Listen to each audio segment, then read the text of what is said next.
Isang mapagpalang gabi po sa ating lahat. Muli ako si Miat Sebastian and welcome to our daily devotion with Pastor Russell Ocampo. And today is January 20, 2026 and our topics all about the oldest man in the Bible.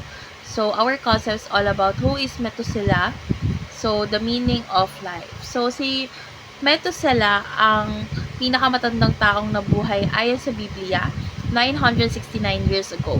Pero hindi isinama ng Diyos ang kanyang buhay sa kasulatan para lang humanga tayo sa haba ng taon. Nabuhay si Methuselah sa panahon ng palala ang kasalanan ng mundo. Ngunit patuloy pa rin nagpapakita ang Diyos ng matinding pasensya. So ang kanyang mahabang buhay ay paalala na ang haba ng buhay ay hindi sukatan ng kabuluhan dahil ang tunay na tanong ay paano natin ginugugol ang buhay na ibinibigay ng Diyos. So, ipinapakita ni Methuselah na ang Diyos ay mahaba ang pagtitiis, ngunit ang kanyang paghatol ay tiyak darating sa tamang panahon. So, our Bible readings for today is all about Genesis chapter 5, verse 21 to 27, ASNV version.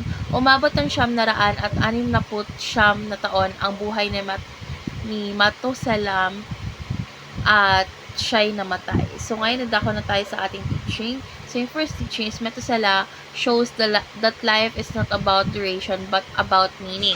So, yung mahaba ang buhay ni Methuselah, pero hindi iyon ang pangunahing punto ng kwento. So, ipinapakita nito na kahit gaano kahaba ang buhay natin, mauwi pa rin ito sa kamatayan. Kaya, ang tanong ay hindi ganon tayo katagal na buhay, kundi paano tayo namuhay sa harapan ng Diyos.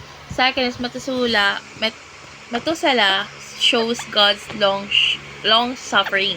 So, yung buhay ni Methuselah ay patunay ng patinding pasensya ng Diyos sa isang makasalanang mundo. So, sa bawat taon na lumilipas, nagbibigay ang Diyos ng pagkakataon para magsisi ang mga tao. So, ipinapakita nito na ang Diyos ay hindi agad humahatol, kundi nag-aanyaya ng pagsisisi. And last is Methuselah shows that God's judgment is certain. So, bagamat matagal yung pasensya ng Diyos, is hindi nito inaalis ang katiyakan ng kanyang paghatol. So, yung pagkatapos ng buhay ni Methuselah, dumating ang baha sa panahon ni Noah. So, ipinapakita nito na ang awa ng Diyos ay may hangganan, ngunit laging nasa tamang oras. So, ngayon nadako na tayo sa ating application. So, yung first application is plan each day as if it were your last day. So, hindi natin alam kung gaano kahaba ang ating buhay, kaya mahalagang mabuhay araw-araw na may layunin at pagsunod sa Diyos. So, yung bawat araw ay pagkakataon para luwalhatiin siya. Second is prioritize a meaningful life over a long life. So, mas mahalaga ang buhay na may saysay kaysa sa buhay na mahaba pero walang direksyon. Ang kahulugan ng buhay ay matatagpuan sa relasyon natin sa Diyos dahil ang pamumuhay para sa Kanya ang nagbibigay ng tunay na kabuluhan.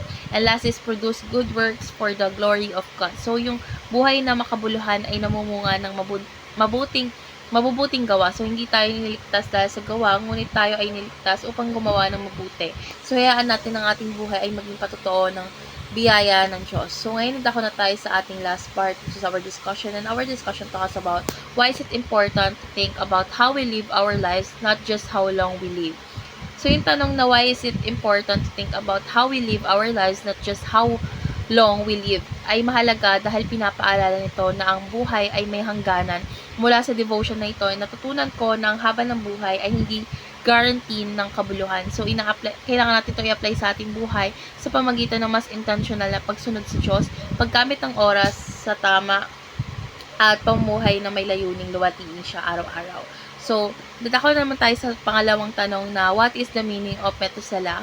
So, yung pangalang Methuselah ay kadalasang ipinapaliwanag bilang when he dies, it shall be sent o man of the dark. So, dark. So, marami ang naniniwala na ang kanyang pangalan ay may kaugnay sa darating na paghatol ng Diyos sa pamamagitan ng baha. So, ito ay paalala na ang buhay or habang may buhay, may pagkakataon para magsisi. So, let's pray po. Lord God, maraming salamat po sa paalala sa buhay ni Methuselah. Turuan mo po kami pahalagahan hindi lang ang haba ng aming buhay, kundi ang kalidad nito sa harap mo. Lord God, tulungan mo kami mamuhay araw-araw na may layunin, pagsunod at pananampalataya. Lord God, naway ang aming buhay ay magbigay luwalhati sa iyo hanggang sa huli. Sa pangalan ni Jesus, Amen.